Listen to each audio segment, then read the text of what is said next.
Welcome back, everybody. I'm actually starting this up a minute or two early. I'm actually not going to start for a minute or two. I just have it started up and let it run for a minute or two, simply because something got messed up on the YouTube side. I noticed a few minutes ago, and so it wasn't showing up as being scheduled for me or anything else. Just to make sure that people are aware that this is going on, to give them some sort of warning, I'm going to try to start this up now, let it run for a few seconds, and then in I don't know, about a minute or two, I'll actually start teaching and all that sort of stuff. So if you want to hang out for a minute, two, that's fine. I promise you we'll get started shortly.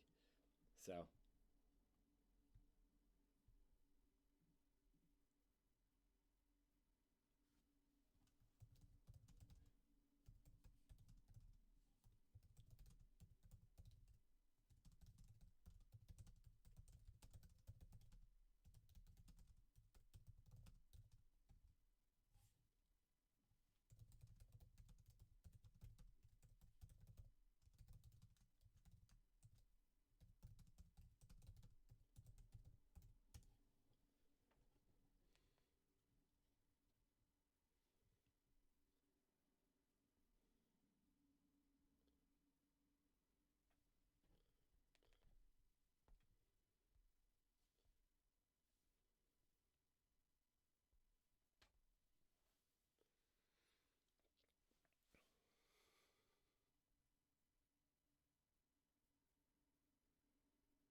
Okay, it seems like it's about time for this to start. Welcome back, everybody. Hopefully, you are doing well. Hopefully, your things are going well for you. You're healthy. You're safe. You've been able to get a little bit of fun. I'm trying to keep the schedule for this course. There's a fair bit of work that has to get done, the learning that has to happen, but trying to keep it reasonable, be attentive to everybody's needs, all that sort of stuff. So, what we're going to be talking about today, what we were talking about in this lecture, is sorting and custom sorting in both Python and JavaScript. So, luckily for us, these are very, very similar sorts of ideas. And so, just to demonstrate this, to sort of give you some code examples, and again, answer any questions you have, please. If you have any questions, just type it in the chat. I will get to it as quickly as I can. What I want to do to start is just show you how this sorting stuff works, in particular doing it on the Python side to begin with, because that's the tab that happens to be open. No good reason. So here what I have is a list. All the sorting is going to be of lists. We need sort of a list to sort. We can't actually sort like a number or a string. That doesn't make sense. Just a single string.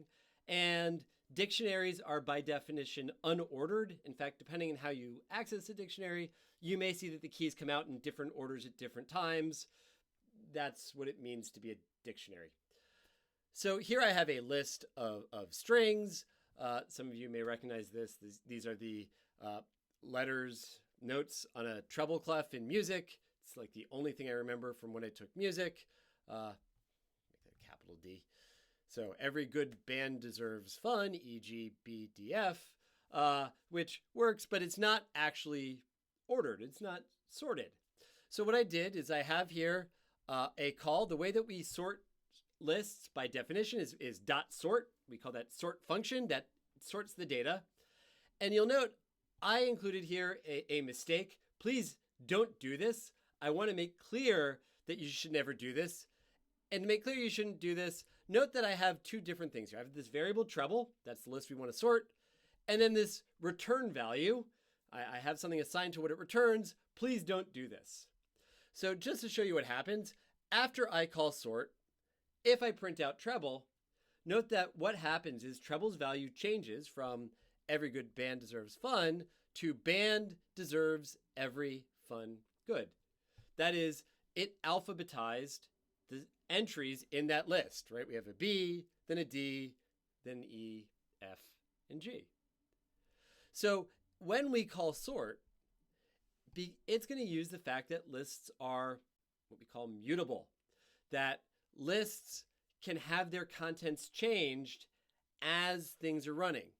Since that can happen, when we call sort, it's just going to automatically change the entries in the list, reorder the entries in the list in place. We don't need another list. So treble's values automatically change.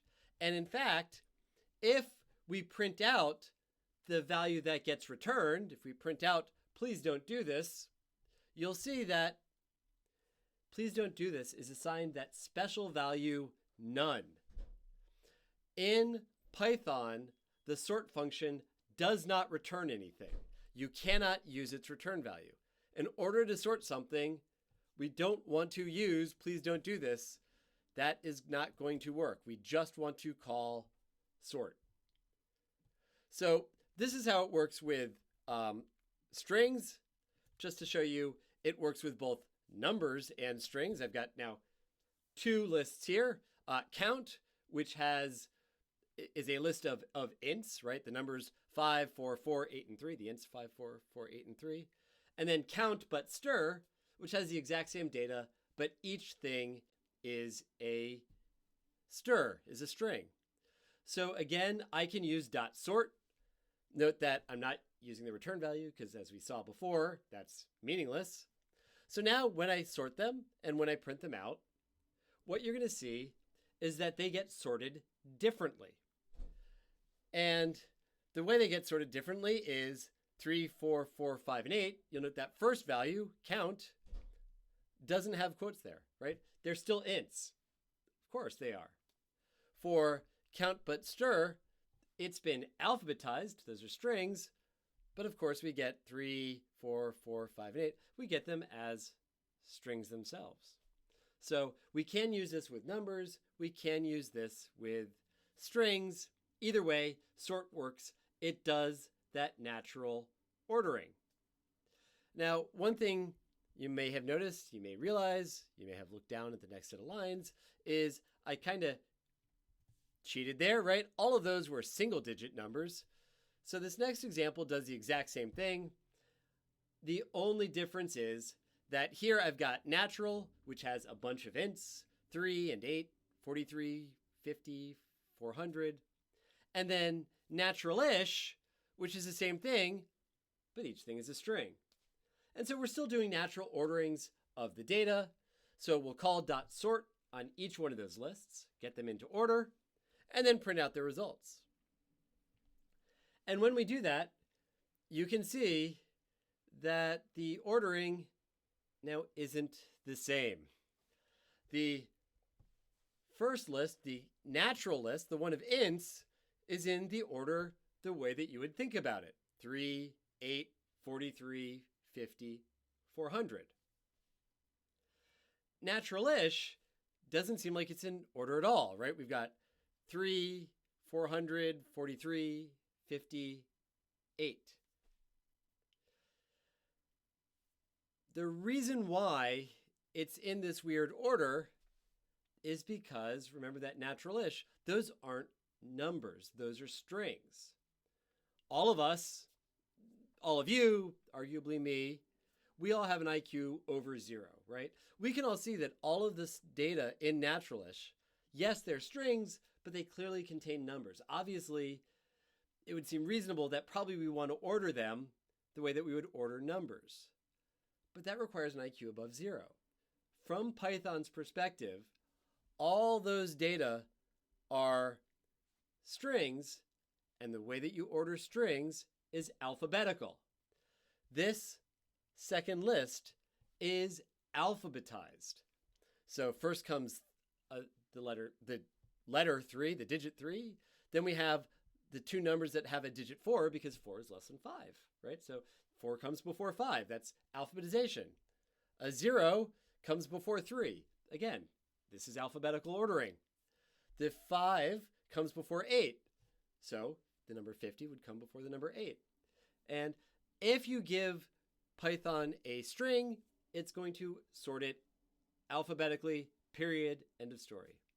If you have a list of numbers, it will be sorted numerically from smallest to largest, period, end of story. So that's okay. I mean, one question would be, what happens if we give it, say, rather than one or the other, what happens if we mix them? So here I've got this naturalish, list again, but now note that I've got 4 strings. They all happen to be numbers, so not too far away, and 1 int, the int 43. So any ideas, just if you want, just type in the chat, what will be printed out or what will happen when we try to sort this? Is it going to do it alphabetically, numerically, both, neither? Any ideas? Don't know how long the delay is. Okay, seems like it's not, I don't see a lot of answers coming up. I got to see, okay. All I have to do is say, okay, I give up, and then that's when everybody answers it, of course. So 2 good answers. One person said error. The other person said neither, which would probably be an error. Well, one of the great things about a computer and doing computer science, computer engineering, it's really easy to hit the run button and see what happens. And yeah, both of you are correct. It is, in fact, an error. The reason why is when we run that sort function, what it does is it compares each of the values using the less than operator. And so you can see we get an error. It says this error is occurring at line 23. It even shows it's occurring in that sort call. And the error is because it's using that less than operator, but it's comparing at one point that int to these strs, to these strings. And in Python, we can't do that. So for Python, we can't just use the standard sort if our list contains a mixture of integers and strings, or any numbers and strings. Now, having said that, I'll be honest with you, I can't think of a time in my life when I ever had an actual list that contained a mixture of strings and numbers. That's just not the way that we usually do it. If you're dealing with strings, you deal with strings. Numbers, you deal with numbers. A bigger issue is if we have a list of dictionaries. Now, this is very common. We do this all the time. In fact, in your project, you've already been doing that. If we try to call sort on this list of dictionaries and run it, you'll see, again, we're going to get an error. And the reason we have this error is sort of like last time. When we call sort, Python is going to do this less than operator, but it doesn't know how to say whether one dictionary is less than another dictionary. It's not something that it can naturally do. So it's going to give an error. And this kind of limits how useful sorting could be. Ideally, we want to be able to sort any data we want. So in Python, that is where custom sorting comes in. And the way that we do this in Python is using what's called a key selector function. And so what a key selector function is just a function that has a single parameter. So it can have any name it wants. I happen to name this one selector. It has a single parameter. And what that function does is it needs to return either an int or a string, whichever one you want, but it has to return one of those. And that value it returns is going to be used sort of to stand in for the data during the sort. So what will happen is here I've got I'll actually do the naturalish. So I've got my naturalish data. So this is right. These are all a bunch of numbers, but they're all stored as strings. Now, if I wanted these ordered, stored as strings, but ordered numerically, I need some way to tell Python, no, don't change the data, but sort it this other way. That's where this custom sorting comes in. So I'm going to again call this naturalish. sort. I'll print out the results. Right, so what I'm going to do is I'm going to call that sort function on naturalish. But now I'm going to give it an argument. And the argument is going to use, we're going to use what's called a named argument. So we have to say what the name of the parameter is. The parameter will be named key in its code. So we have to say key, and we have the equal sign. And then we have the name of the function that we want to be our key selector. So what's going to happen is this sort function is going to call selector for each entry in our list. And the value that gets returned, that's it's going to use for the sorting. So for this string 50, it'll call into here. That int function will turn into a number. So it's going to associate the number 50 with the string 50. And wherever that number 50 ends up in its sort, that's where it'll put the string 50. So it's sort of, we're returning a value that sort of stands in when we want to do the sorting. And so what this means is that when I run this code, note that the result that gets printed out, each entry is still a string. We're not changing the data in the list itself.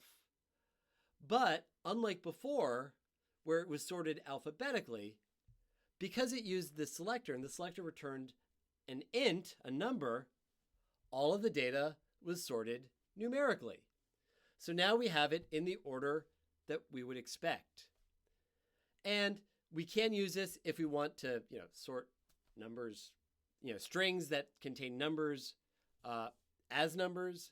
Note, it also allows us, if I change that 43 to the int 43, before this crashed, right? It gave us an error because we couldn't use the less than sign. But now it's going to call that function, that selector function, on each input. So, for the string 50, it won't be sorting the string 50. It will instead have the int 50 stand in for it. Same thing for 400. For 43, well, it's already an int, but it'll end up using an int value there. And so what this means is that this also would allow us to sort mixed data as long as our strings always have numbers or we wanted it to be done alphabetically. So this is one use for the key selector function, and that's if we wanted to, this very special case. That's not the common case. Where we tend to use it more often is, let me just comment this out, just to not confuse things, is in two things. One is note that all the sorts so far have always worked from the largest, from the smallest value to the largest. They always go in increasing order. Sometimes we might want that sort reversed. We want to go in the reverse order. The way that we can do that is just by creating a key selector and reversing our input somehow. So here what I'm going to do is, for this reversal, I'm just going to multiply each entry by -1 since I'm sorting numbers. And what this means is that while we will have the numbers in our list, right, we'll use 500, 400, 43, 8, and 3. Again, we're going to call that sort function. We're going to say key, have the equal sign, and then not a string, not a function call, but just the name reversal. When we run this, our result, they are still ints. They have the values in the list have not changed. But to sort them, they're sorted in order returned by that function. So this would be -400, then -50, -43, -8, -3. That when we think about the value that was returned by the function, these are in smallest to largest order, though in reality, they've been reversed. This is how we can come up with a largest to smallest sorting of numbers, is we just use this key selector function and multiply each number by -1. Where it's really powerful, though, and really helpful, is when we want to sort dictionaries. So here, let me get rid of that. Get this. I apologize if any of you can hear it. It is the day before the garbage trucks come, and apparently all of my neighbors right now are bringing their garbage cans down. So I hear it very loud. I apologize if you guys hear it. Do not have the soundproof studio that you might imagine. So here I have this array of dictionaries. So list of dictionaries. Each dictionary has an F name key for the student's first name, L name for their last name, PN for their person number, their age, which is an int. And if I want to sort this, that's a very common thing. Often what I want to do is put my class list into alphabetical ordering. So in order to do that, I can use a key selector function. What I did here was I defined a key selector, LName ordering, that just returns the value associated with that parameter's LName key. So what it means is that for this dictionary, it will be sorted based on that value, that string Fable. This one will be sorted based on that string Smith, and so on. So I can call my sort function. I can use this students, that's the name of the variable, dot sort. Again, I say key, equal sign, and the name of my key selector function. And when I return this result, and I get it sized properly, just so it's a little bit easier to read. There, not quite. There we go. It's gonna be really touchy. Come on. Well, hopefully that's a little bit easier to read at least. You can see that what I did was we've got these dictionaries. It's still the same dictionaries in our list, but now the first one is Fable. That's fine. Then we have an M. Then we have the two S's. And note, because they both have an equal value, what happens is whichever one was first before is still first. So since in my original list, we had Sal Smith before Fran Smith, and their L name was the same, their relative ordering is kept the same. After the Smiths, we have a W for Woods, and then a Z, Zane. So we can use this to order dictionaries by one field. And in fact, we can actually do a little bit fancier. You know, I do like alphabetizing my lists. I actually keep class lists alphabetized. I have issues that way. But, you know, if I have two people with the same last name, and that's a fairly common occurrence, I want it fully alphabetized. I want to be able to alphabetize it not just by last name, but by last name and first name. So to do that, I've written just another function here, another way of ordering it. Make this pretty. So just so you realize, if you ever have questions or whatever, yeah, I really am as bad about keeping everything ordered and all that as I've said in class or everything else. It's really hard to get all this correct. It's really hard to, coding is frankly very difficult to begin with. Part of what we end up doing is trying to make it as easy to read, easy to use as possible, and that includes doing things like this. So I've got all these different pieces of data, but now my key selector function, right? Key, equal sign, and the name of the function, full name ordering. Note, it's not just using one of the values, but it's actually combining data, right? It says, let's use the last name, and then a comma, and then the first name. And so what this is going to do is this will sort, this dictionary as Fable, comma, Amy, wherever that ends up. This one will be meal, I just made up the name, comma, bow, melee, except I think melee is spelled differently because that doesn't look right. You get the idea. But what this means is that now when we have two Smiths, when I run this, note that it changed their order.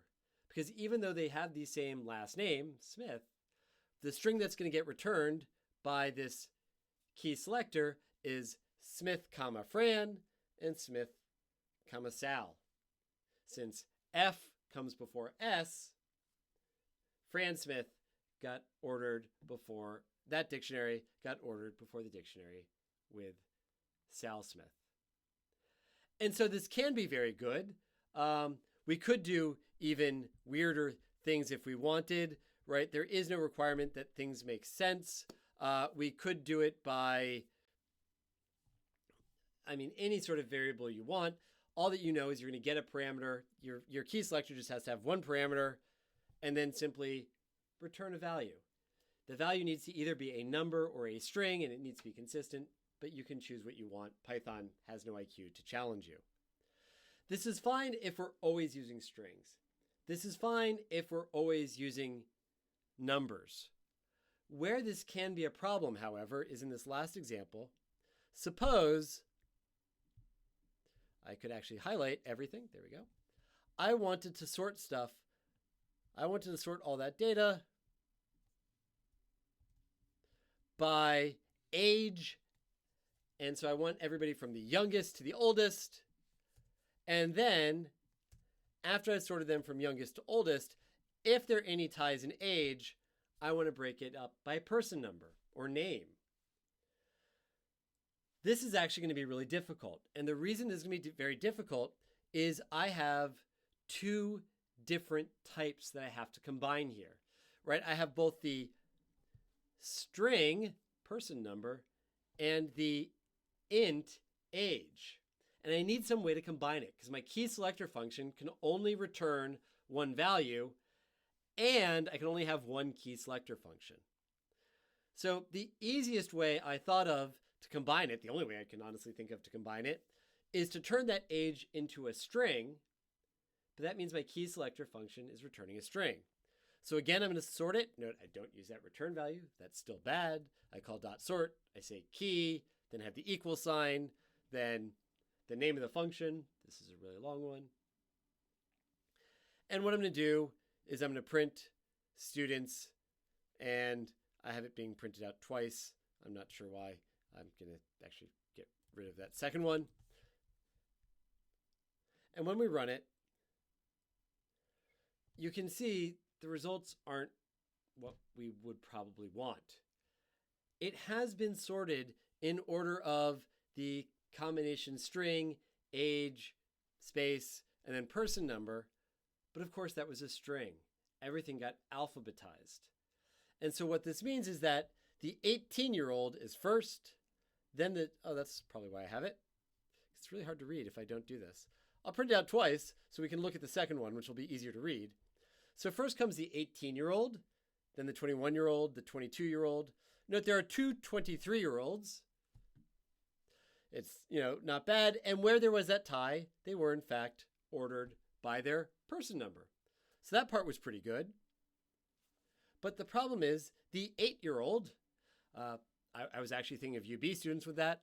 I don't know how an 8-year-old got to UB. If anybody has any suggestions, let me know. But the 8-year-old, because that string 8 is alphabetically last, they got moved to the end of our list rather than the beginning. So these key selectors in Python are very powerful, but there is a limitation. You have to be able to come up with a single value to describe how you want data to be sorted. And that can make breaking ties very, very difficult. So one last thing to show you as far as sorting in Python goes. Again, if you have any questions, please type it in the chat.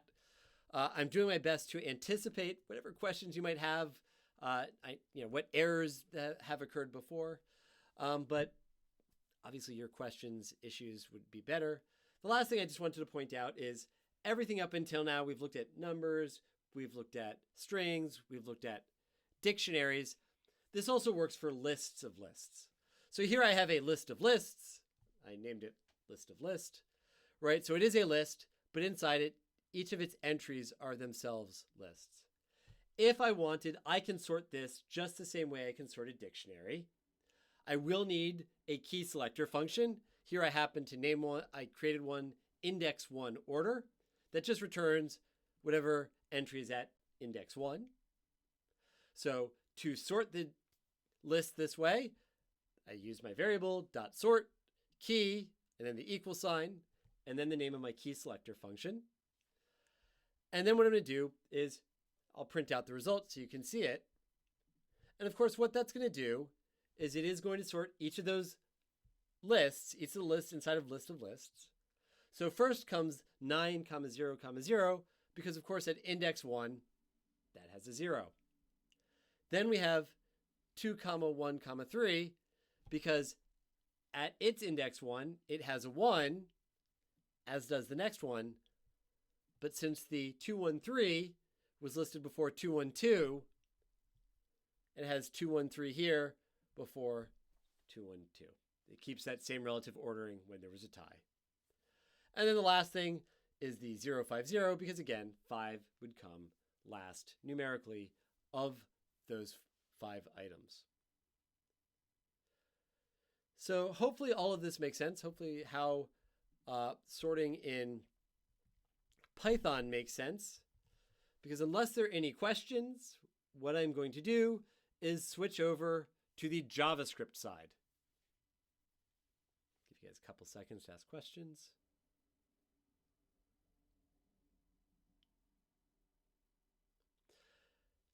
So, okay, that's a good thing. So the question is, the parameter for the selector function is every entry in the list.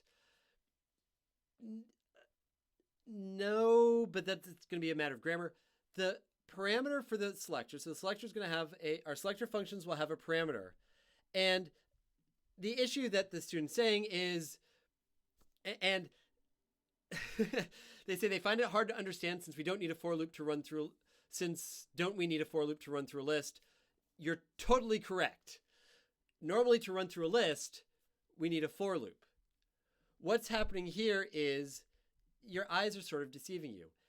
Inside of the sort function code, and we'll actually talk about how the sort function is written on Friday, but inside of that sort function code, inside of that Python code, there is a for loop. And the for loop inside of that sort function, so we don't have to write it, what it's going to do is call our key selector function on each of the entries. So this value DIC, or whatever our parameter is, it's only going to, each time it's called, it will have a single entry from the list. But there is a for loop, and you're totally, I love the fact that you pointed out we need a loop, because that is totally correct. And that's an awesome thing to notice. Inside the sort function, we can know that there is a loop. But what's going to happen is we're going to sort of outsource that loop to the sort function. So our key selectors only have a single entry as the input, but it will eventually be called for each of the entries in the list. It's just done in the sort function. Does that make sense? Does that? Okay, good. So that is an excellent question. That's something that I suspect a lot of students have trouble with. Certainly in the past, I know there have been issues with this and no one's ever actually put it that well. So thank you for the excuse to go over that. Don't see any other questions. So what I'm going to do is switch over to the JavaScript side. And the good news is that the JavaScript side is actually very similar. This process is very similar, at least at the start, to, we will talk, well, yes and no. So the question was just about, go over how the sort function is made later. We are going to talk about that on Friday. No, don't say sorry. The whole point of this is Q&A, question and answer. I love the questions. We're going to talk about this on Friday. You are not going to be responsible in 115 for writing the sorts. It turns out writing sorts is really tricky. We're going to talk about it just to start to introduce you to some larger issues and some bigger things to think about that will be coming up in 191 and 116 if you go on in computer science.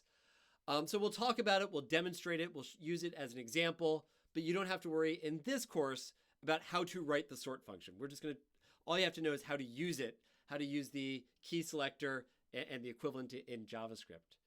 When you get to 191, when you get to 116, you will be responsible for writing those sort functions and understanding all the different types of sorts that occur.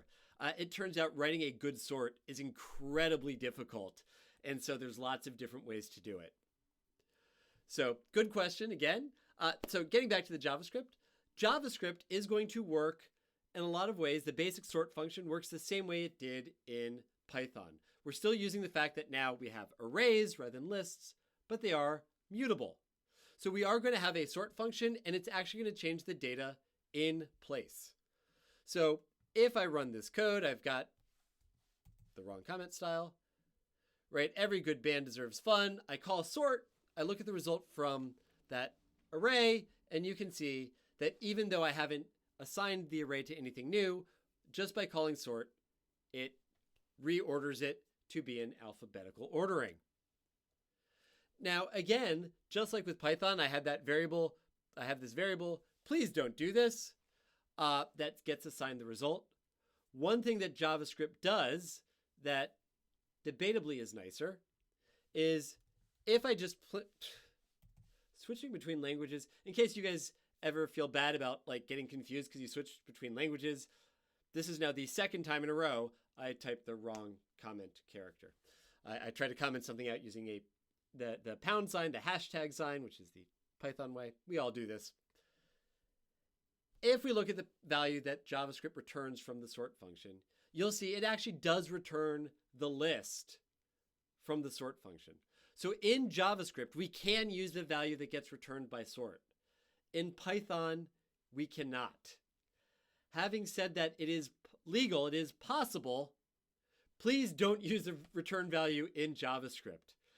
It's not that it's bad, it's not that it's wrong, it's that it's confusing. It's a lot easier just to follow the same practice every time. Since this would actually be wrong, incorrect to use please don't do this in Python, I think you'll find it's a lot easier in JavaScript if you do the same, if you just don't do it that way either. So we can do this with strings. We can also do this with numbers or numbers or strings of numbers, right? So we have natural here, same thing as before. We've got another array, natural-ish, same numbers, but now stored as strings. So we can sort them. And again, we just use that dot sort call. Note that I'm not using the return value. I don't need to. It's going to be done in place. And so, you can, as you remember in Python, we had the numbers being sorted numerically, the strings, even though they could be numbers, get sorted alphabetically. And so when we write it in JavaScript, you discover that JavaScript hates each and every one of us, and it really, really, really doesn't want us to ever like it.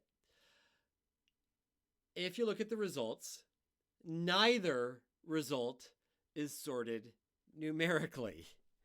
Instead, JavaScript has made the absolutely stupid decision, I'll be honest with you, everything in JavaScript when we use sort is sorted alphabetically. So this result with the strings makes sense, right? String 3, then 400, then 43, then 50, then 8. That's alphabetical ordering. We have strings, okay. But if you look at the first value, note that's not in quotes, right? This is our numbers. This is our array natural. These are all numbers. These are numbers, but they were still sorted alphabetically. JavaScript always sorts things as if they were strings. It just makes that conversion for us. If we don't like it, then we have to do custom sorting in JavaScript. So on the one hand, we have to deal with this horrible part of JavaScript that everything is done as strings. The flip side of this is JavaScript actually does a nice job of, get rid of that real quick, we'll get back to that, of comparing data. So what JavaScript does for its custom sorting, it uses what's called comparator functions. And a comparator function, so this is a function, it's going to take in now two parameters, A and B, and its job is to just compare A and B. And it's going to have to return one of three types of values. If it returns a negative number, any negative number, the actual number does not matter. All that matters is the sign. If it's a negative number, that means that A should be ordered before B in the final array. If it returns a positive number, that means that A should appear after B in the array. If the two numbers are equivalent and can appear in either order, then it needs to return 0.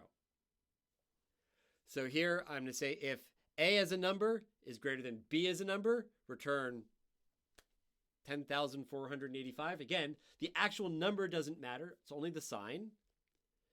If A as a number is less than B as a number, I have it returning, again, the actual value doesn't matter. I just have negative 2.3, just a negative. And otherwise, if A isn't greater than B and not less than B, then it's got to be equivalent to B. So I return 0.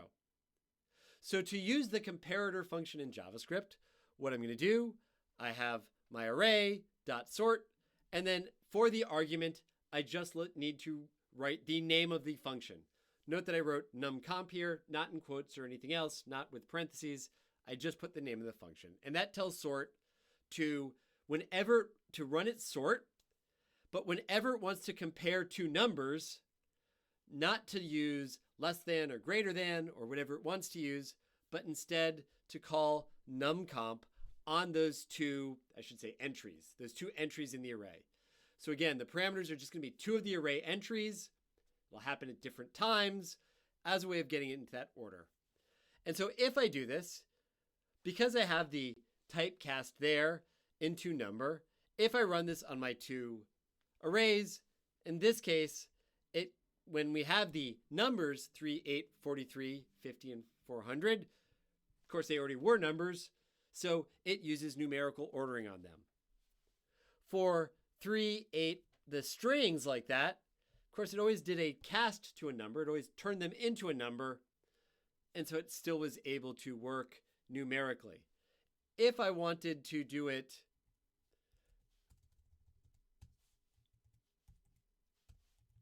this way, so get rid of the number cast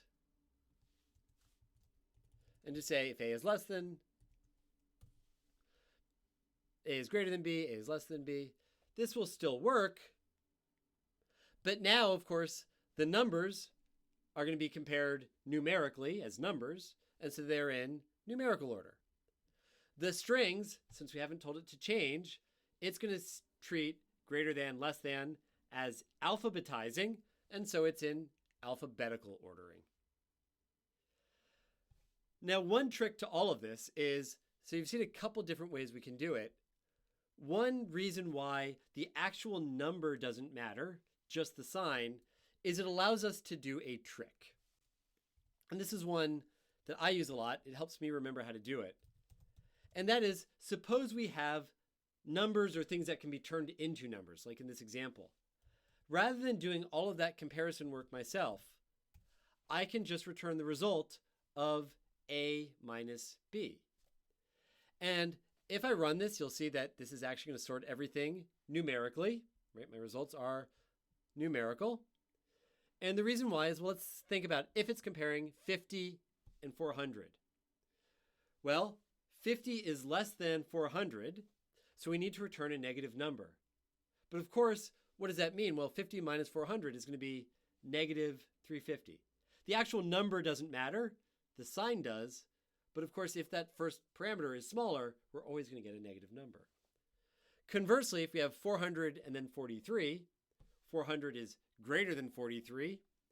400 minus 43 is, as I type this into my calculator, 357. Again, the number doesn't matter. 400 minus 43 is a positive number of some sort, and so therefore it's saying 400 should appear after 43. If the two were equivalent, then the result would be 0, and we can return 0. So either way of writing the comparator function, if you know that you're going to be dealing with numbers, using subtraction, or doing just the comparisons, either way is appropriate, either way is perfectly acceptable. For me, it's a lot easier to remember just by remembering this trick, and then I can figure out when I need to return a negative, a positive, or 0. You can go how you want. Note that again, computers are stupid. If we wanted to do something really, really ridiculous, here what I'm going to do is I'm going to do the array sorting, but I'm just going to return a random integer. This isn't going to work very well. right? We're going to get all sorts of bizarre responses because sometimes we'll say that one number is less than another number, but greater than, it's going to work. JavaScript's not going to have a problem with it. But you can see, actually, wow, that one actually worked correctly. If I run it again, however, yeah. So that first time I ran it, of course, coincidentally, it actually sorted it correctly. But the second time it didn't. Every time we're going to get a different result because it's doing it purely at random, and who knows. So that's just to point out, again, computers have a IQ of 0. We give it junk, it gives us junk back. So one last example. No, that's not what I was trying to do. One last example, assuming I can get Replit to work properly. Here I've got a function name ordering. One nice thing about JavaScript's comparator functions are that because they give us just the two inputs to compare, we can actually do proper ways of breaking ties, of looking through multiple locations. So suppose that we wanted to order people by name. Before we said, well, let's just run it together with a comma. And honestly, I was cheating there. It turns out alphabetically, a comma comes before any letter. So that actually kind of sort of worked. It's not great. Suppose, however, we wanted to sort people by last name. If they have the same last name, we want to sort them by first name. If they have the same first name, we want to sort them by age. Now, this is something that's totally not doable in Python, right? We can't combine string data and numeric data. But in JavaScript, we can do that. And the reason why is that it's just a matter of whether we return a negative, a positive, or 0. So how we're going to do it, here I have my comparator function. And what I say is, first, let's look at the values in their L name. If A has a last name that comes alphabetically first, then since that's our first way of ordering them, that's all that matters. We'll return a negative number. I use negative 42. Any number, any negative would work. Else if A is greater, A's last name is greater than B's last name, right? So if A needs to appear after B, and again, because that's our first way of doing it, we know that if A's last name is alphabetically later, that it has to come after we're done. Then we just need to return a positive number. And if any of you are fans of bad 80s music, you might recognize 8675309. It was a bad 80s pop song. If neither one of those is true, if we end up in this else, well, what does that mean? That means that the two last names were the same, that they were equivalent, right? One wasn't greater or less than the other. So now what we want to do is compare their first names. So we can just write another if statement inside this else, comparing first names. If A's first name is smaller, we'll return a negative. If A's first name is greater, we'll return a positive. If they have the same last name and they have the same first name, then what we'll do is we can sort it by age. And we can actually do this as we could have only one level of comparison. We could have 300 levels of comparison, whatever we want to do.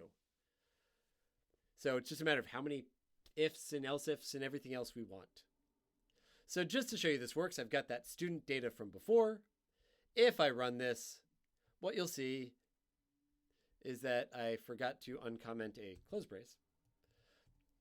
If I run this, as you'll see, it's now sorted the data, right? It started by sorting the data alphabetically by last name. Doesn't matter at all how big or small the positive or negative numbers are. All that matters is the sign. That is exactly correct. So if I change this to negative 999999999, much bigger, the result is the same, right? All that matters is that sign. It really only looks at that. And that's because a lot of times we're going to use this subtraction trick if we have numeric data. And there, the numbers might be meaningful, whereas here they're not, since it's not always, you can't count on anything. All that they care about is the sign. So here what we have when I run this, right? When they're, so the first thing that we're going to do is I'm looking at this and I'm like, this is in completely wrong order because we have F, M, Z, S, S, and W. If you look at my call to the sort function, you will see I called sort and I forgot to use my comparator as an argument. So I was calling sort, but I was saying use the built-in default sort mechanism, which doesn't work on JavaScript objects, and so it just kept it in the same value. If, however, I use the name of my function, copy and paste that so I don't get it wrong now. There we go. And run this. Now you can see the data has been reorganized the way that we want it to, right? We've got it organized by last name, F, M. Now here we have two Smiths. So it then went to their first name, but of course their first name was the same. So it broke that tie by the age, 23 and then 45. After the two S's, we have the W from Woods in the last name, and then the Z, Zane, as the last name. And if we were to change this, if we were to make the 45-year-old have a, that's not an earlier name in the alphabet, we'll make that Bob Smith, right? Bob being alphabetically before Fran, and we run it, you'll see Bob Smith would come first in that case. So using these comparator functions, we can actually make multi-level comparisons. We can say compare first this variable, the result at LNAME or at an index or however we want, then compare using this key or index or whatever we're looking for, and so on as far down as we want. We can actually do these comparisons as deep as you want. So for those of you who are able to get out of Buffalo, unfortunately I can't show this very well, I'll have you know it is snowing actually quite hard right now because I can see it out my window. So you're missing a wonderful time. For those of you in Buffalo, I'm sorry. Yeah, I have to deal with it too. But with that little interlude, any other questions you guys have about how we do custom sorting and custom sorting in JavaScript? Again, a lot of it is very similar. Just use your array.sort. If you want to do some custom sorting, you have to use a comparator function, define your comparator function, and that just has to return negative, positive, 0. So in the subtraction method, if it's organized based on positive and negative, if there are two positive outcomes, how does it know which to put first? So remember, each time we call the function, it can only return one value. All that we're doing when we call the comparator is, actually, here, let's do this. I'm not going to print out, I'm going to run this again because that's a really good question. Basically, it only matters for that particular pairing. So what I'm going to do right now is do this, not print.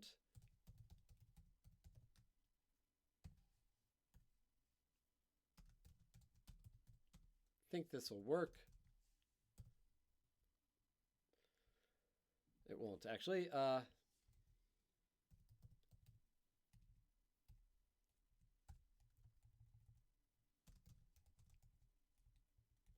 Just to show you that it's being called, how this is actually getting, our comparator function is actually getting called.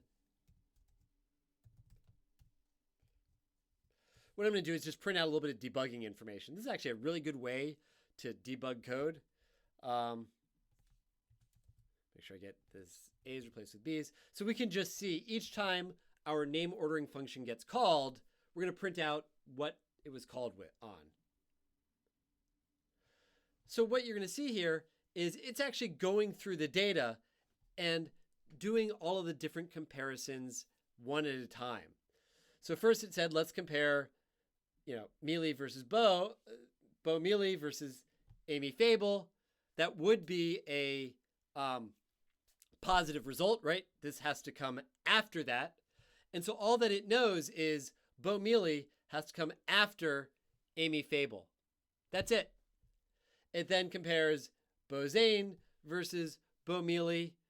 And so it knows that Bo Zane has to come after Bo Mealy. And so if you look, it never actually compares Bozane and Amy Fable because it knows, well, it has, right?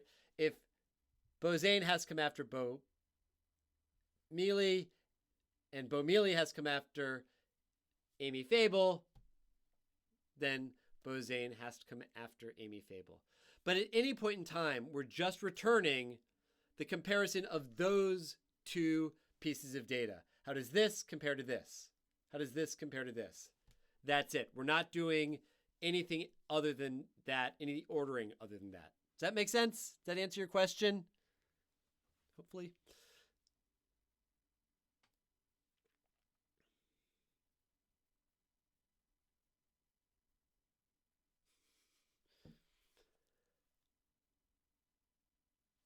Okay, good.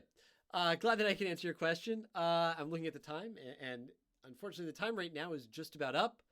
So glad that I was able to answer your questions. Hopefully, this explains how sorting and custom sorting works. We're going to be using this more.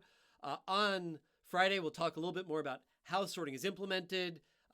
Talk over actually a little bit more how to debug code like this and tricks to understanding how code gets executed. We'll also talk about how we can find data in searching and how that's going to impact and ways to think about that as far as your projects go in a weird way.